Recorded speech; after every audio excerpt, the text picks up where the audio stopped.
Graças a Deus, mais uma vez juntos, para glorificar o nome do Senhor, para nos reunirmos como igreja, muito embora fisicamente separados, mas unidos pela fé e unidos pela palavra de Deus, unidos pela nossa convicção de que Deus está no controle de todas as coisas.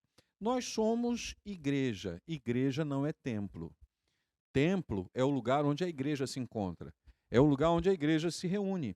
Portanto, você pode fechar o templo e ter a igreja viva, funcionando e atuando no mundo. A igreja, ela foi implantada por Senhor Jesus, foi edificada e tem sido edificada pelo Senhor Jesus com um propósito. Mas há uma coisa que me preocupa bastante. Hoje em dia, o conceito que as pessoas têm a respeito da igreja é uma coisa que me entristece, que me preocupa bastante. Como é que nós identificaríamos a igreja hoje? Como é que a sociedade a identificaria? Pelas brincadeiras, pelas piadas e pelas críticas, nós podemos perceber que uma grande parte da sociedade não tem o conceito correto a respeito da igreja. Talvez algumas pessoas diriam que a igreja é um lugar de comércio, porque o que elas assistem comumente são coisas sendo vendidas, são bênçãos sendo trocadas por dinheiro, são peças do Antigo Testamento reconstruídas e colocadas à disposição de modo comercial, com uma porção de ensinos que não correspondem ao que Jesus ensinou, projetando a fé no Antigo Testamento e em objetos. Então isso seria uma idolatria, e a idolatria você sabe que é uma fonte de renda bastante grande para aqueles que exploram a fé enferma dos idólatras. Outra pessoa poderia dizer que a igreja é um lugar de manipulação. É um lugar onde pessoas comparecem com o seu sofrimento e são manipuladas por espertos, por falsos mestres, falsos pregadores, que se aproveitam da dor das pessoas para ganhar algum dinheiro ou para manipular essas pessoas. Outras pessoas podem considerar a igreja como uma espécie de escola de coaching, onde recebem comumente palavras de incentivo e vamos para frente, o mundo pertence a você, você é um príncipe do Senhor. E aí a visão de uma igreja voltada apenas para vitórias neste mundo, uma igreja triunfante antes de chegar no céu. Outras pessoas podem olhar para a igreja e dizer: a igreja para mim é como um palanque político. São pessoas que fazem propaganda de si mesmas, do que pensam, do que querem fazer e buscam ganhar votos. Você vê, estas são apenas algumas das muitas definições errôneas que se tem sobre a igreja. São errôneas, mas têm algum fundamento, porque muitas dessas coisas são transmitidas pela própria igreja mesmo. Então lamentamos isto e não concordamos, porque a Bíblia tem outra definição de igreja. A Bíblia nos apresenta a igreja como um projeto de Deus.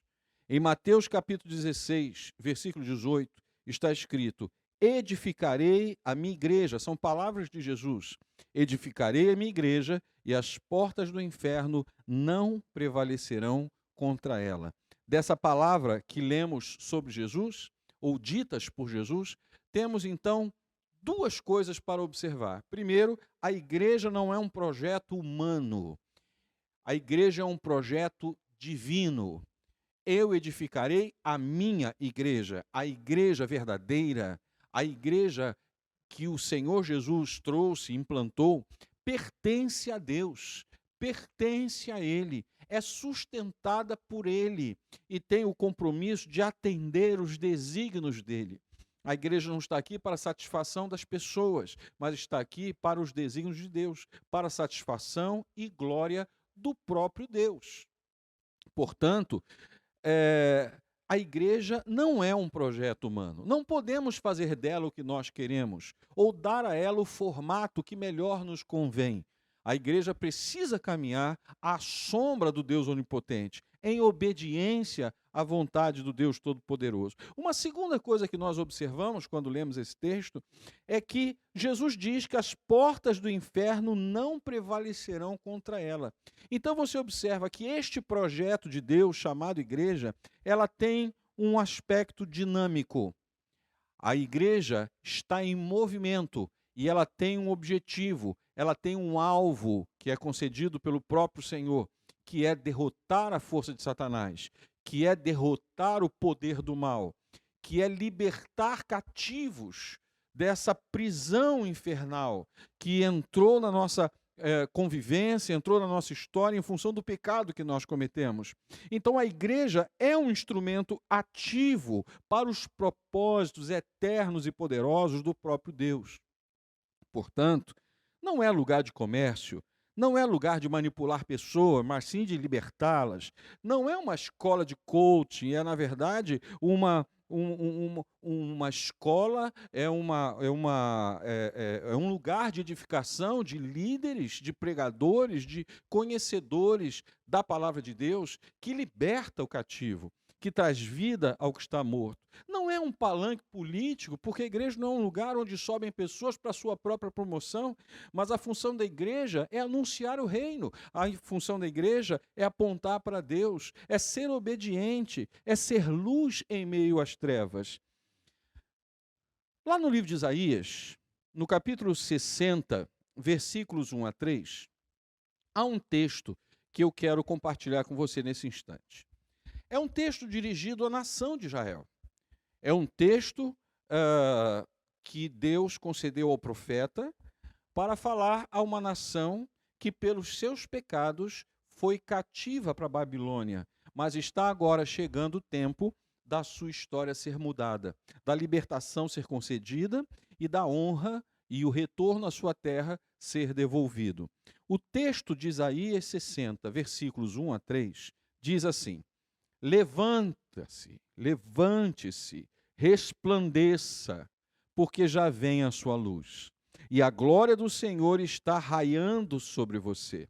Porque eis que as trevas cobrem a terra, e a escuridão envolve os povos, mas sobre você aparece resplandecente o Senhor, e a sua glória já está brilhando sobre você.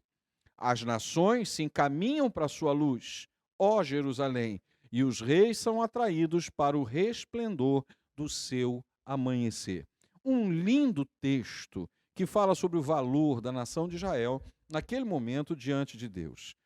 A nação de Israel, ela foi concebida por Deus. Ela foi criada pelo Senhor. É uma nação que o Senhor criou.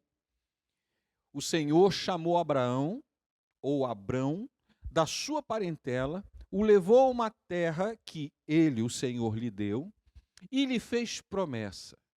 Abraão creu nas promessas e foi justificado pela sua fé. E agora, a partir de Abraão, o Senhor dá início, o Senhor inaugura, cria uma nação. E o projeto de Deus é que esta nação seja uma bênção para todas as outras nações, apresentando o Deus verdadeiro às nações, apresentando o Filho de Deus, nascido de Israel, às nações.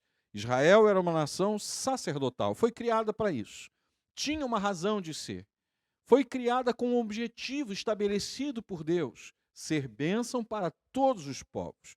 Mas quando olhamos a história bíblica de Israel, percebemos que Israel se afastou do seu propósito. É uma nação que foi comissionada por Deus, mas não atendeu aos propósitos de Deus. Israel, ao invés de apresentar o Deus verdadeiro às nações, aprendeu com as nações a adorar o Deus deles. E assim Israel vem pecando e se afastando, e por muitos anos, centenas de anos, Deus falou àquela nação que essa nação se arrependesse. Mas isso não aconteceu.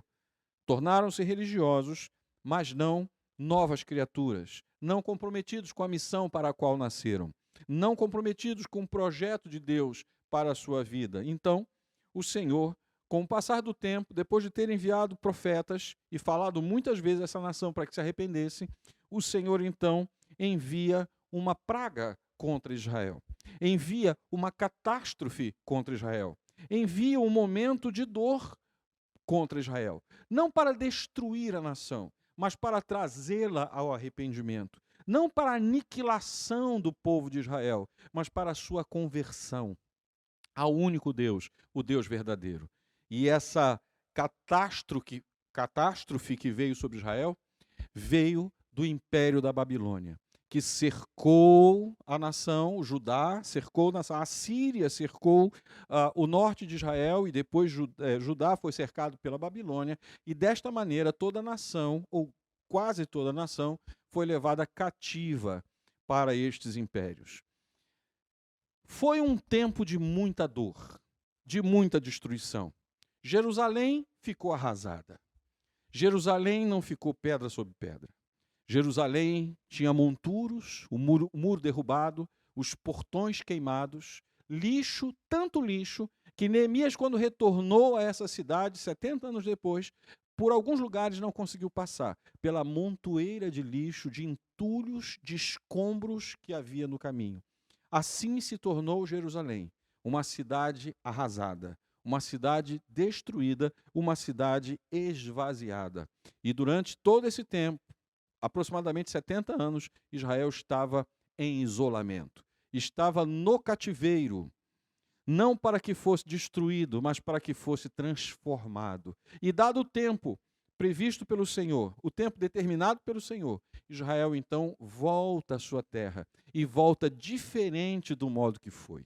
Nunca mais Israel adorou um outro Deus além do Senhor. Não se encontra mais, mesmo em escavações arqueológicas depois desse tempo, ídolos em Israel. Israel parece que aprendeu a lição até aquele ponto. Mas Israel não pôde reconhecer a Jesus como o Messias enviado pelo Pai e rejeitou sua presença. E então o Senhor Jesus avisou a Israel que o reino seria dado a um outro povo. E agora Jesus estabelece esse povo, e esse povo se chama igreja. Dos gentios é chamado um povo, para que, crendo em Cristo, se levante agora com a missão que antes foi dada a Israel.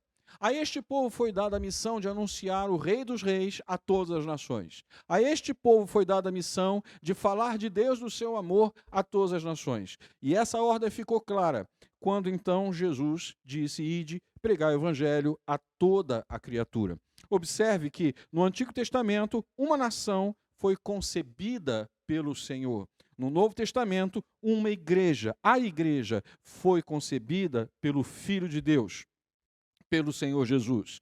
No Antigo Testamento, uma nação é comissionada por Deus. E agora, no Novo Testamento, Jesus diz: ide, pregai, fazei discípulo, batizai. Ele agora comissiona a sua igreja com a missão de dizer aos povos que o Senhor está convidando o homem perdido, caído e afastado, para que retorne ao lar, para que seja perdoado dos seus pecados, receba agora uma nova vida e tenha comunhão com Deus. O Santo dos Santos foi aberto para que, por Jesus, o homem possa entrar hoje na intimidade de Deus e viver como um membro desta família, família divina, viver como filho do Deus Altíssimo e, em paz, retornar ao lar de onde saiu no livro de Gênesis, quando pecou contra Deus. Agora, Israel, no Antigo Testamento, desviou-se do seu propósito.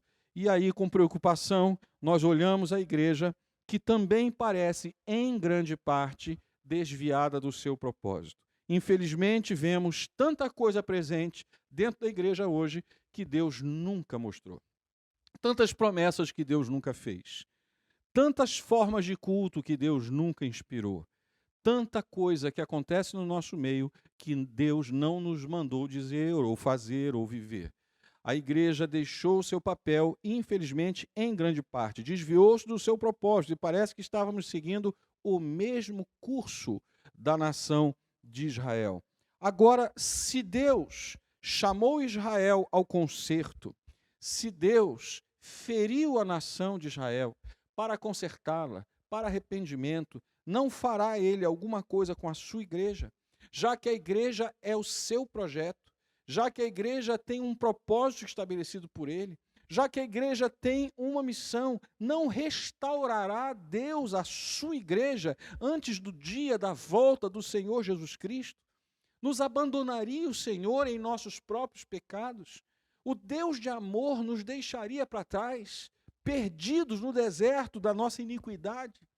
Ou você pode crer que o Pai de amor tratará com a sua igreja para prepará-la para a vinda do seu Filho e para a vida eterna nos céus, como fez com Israel, levando Israel ao arrependimento, levando Israel à transformação, também Deus certamente fará com a sua igreja. O profeta diz assim: Israel, já vem a tua luz, a glória do Senhor está raiando sobre você.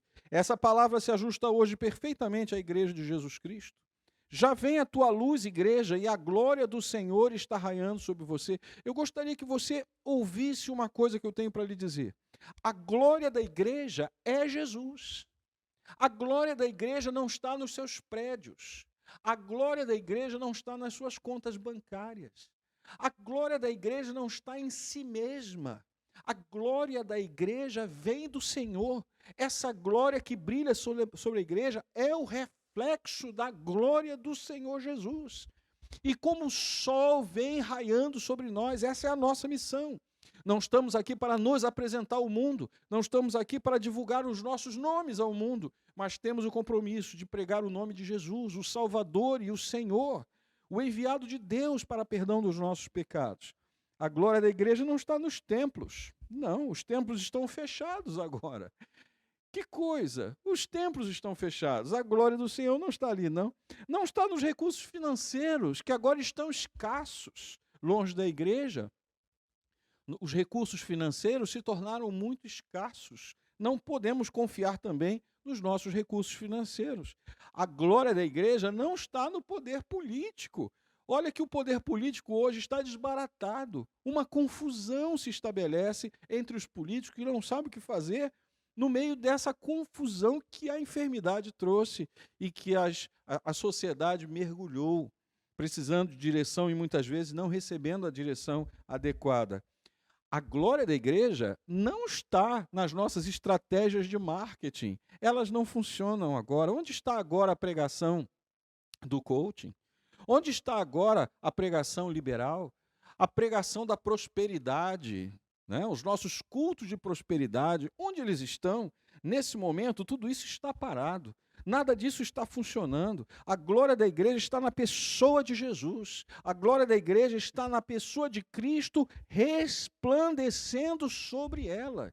E quando estamos em confinamento e quando estamos em isolamento, ainda somos igreja. E a nossa oração ainda repercute no céu. E o nosso testemunho ainda pode ser dado. E a nossa vida ainda está apoiada sobre a nossa fé. A fé que temos sobre a poderosa palavra de Deus. Poderosa e eterna palavra de Deus. Ainda somos igreja. E a nossa glória hoje não está mais em nada que temos ou nada que construímos, mas tão somente na presença de Deus em nossas vidas. E eu acho que um simples vírus está nos ensinando hoje, em muitos aspectos, a ser igreja. Hoje estamos repensando a nossa maneira de ser igreja. Hoje estamos reconsiderando os nossos caminhos que muitas vezes foram decididos em gabinete, mas nunca em oração.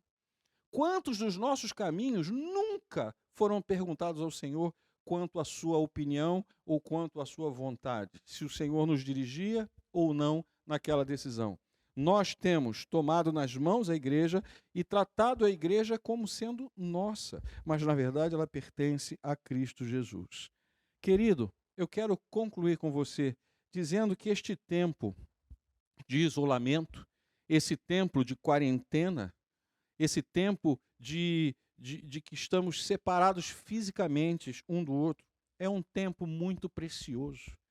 Não fique assustado em demasia, é um tempo precioso, é um tempo de reflexão, é um tempo de reavaliação, é um tempo de reconstrução. Onde estão os nossos ministérios? Onde estão tantos dos nossos missionários que hoje estão perdidos dentro da igreja, dentro de questões denominacionais, mas Deus os chamou não para isso, mas para serem voz do seu Espírito a um mundo que está carente de Deus.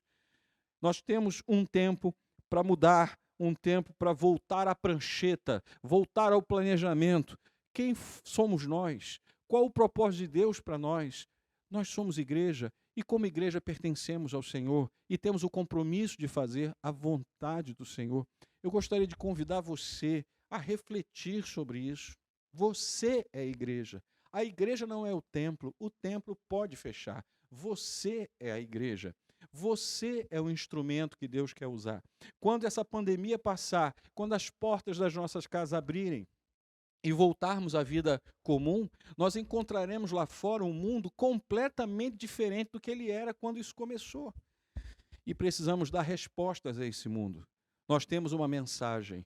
Nós conhecemos a vontade de Deus e precisamos ser fiéis à nossa pregação, fiéis em nosso testemunho. Eu quero orar com você e eu quero orar pela igreja, não só a nossa igreja, mas a igreja do Senhor Jesus Cristo. Eu quero convidar você a aproximar-se do trono de Deus em oração pela fé, a reunir-se com a sua família neste momento e juntos vamos buscar a presença do nosso Deus. Eu quero concluir dizendo para você, Deus não desistiu de nós. Eu não vejo essa enfermidade chamada coronavírus como um juízo aterrador e destruidor de Deus. Eu vejo esse momento como uma chamada de Deus amorosa ao seu povo para o arrependimento, ao seu povo para buscá-lo. Não há mais nada que nós possamos confiar ao nosso redor, a nossa confiança precisa estar inteiramente em Deus, e essa é a sua vontade o tempo inteiro. É assim que a igreja vive, confiando única e exclusivamente em Deus. Eu quero convidar você para voltarmos, como eu disse agora, à prancheta, voltarmos aos planos, voltarmos ao começo. É interessante que hoje, no século XXI, nós estamos, por causa dessa enfermidade, bem mais parecidos com a igreja nos seus primórdios. Igreja em casa, igreja que deposita sua confiança somente em Deus, desarticulada de toda a estrutura moderna, mas simplesmente vivendo da oração e descansando na confiança das promessas de Deus. Que momento, que oportunidade única e maravilhosa que o Senhor tem nos dado por causa do seu amor. Vamos então atender o convite do Senhor e obedecê-lo. Quero orar com você nesse momento. Você pode curvar a sua cabeça. Senhor, eu quero agradecer por todas as coisas. O apóstolo Paulo nos ensina que devemos dar graça por todas as coisas. E dar graça por todas as coisas significa confiar no Senhor em todas as coisas. É dar graças ainda que as circunstâncias sejam difíceis. É dar graças ainda que nós estejamos amedrontados ou preocupados, mas nunca, Senhor, sem a fé. Nunca duvidosos da Tua palavra. E agora, porque cremos na Tua palavra e sabemos que somos igreja e temos uma missão e aceitamos esse momento amoroso que o Senhor nos concede para reflexão e certamente a proposta de uma nova caminhada, uma caminhada mais confiante nas promessas do Senhor, eu quero pedir que o Senhor abençoe aquele que é o nosso ouvinte e o nosso assistente, ó Deus. Eu quero pedir que o Senhor abençoe as famílias. Eu quero pedir, ó Deus, que o Senhor venha fortalecer o relacionamento familiar. Algumas famílias estão abaladas por causa do nervosismo neste momento. Eu quero pedir que o Senhor fortaleça as famílias, que o Senhor venha proteger os nossos idosos, guardá-los do mal, e que o Senhor venha reedificar a igreja de Cristo Jesus. Jesus diz que Ele mesmo cuidaria dessa edificação. Nós confiamos na habilidade e no amor desse edificador e entregamos a igreja nas suas mãos. Que a tua bênção esteja sobre os lares e que a paz que vem do Senhor possa ser derramada sobre cada coração. Eu oro neste momento, não no meu nome, mas em nome de Jesus Cristo, o Salvador e o Senhor das nossas vidas. Amém. Que Deus abençoe sua vida rica e abundantemente. Permaneça firme na sua fé. O Senhor está cuidando de você, o Senhor está cuidando de nós. Deus te abençoe rica e abundantemente.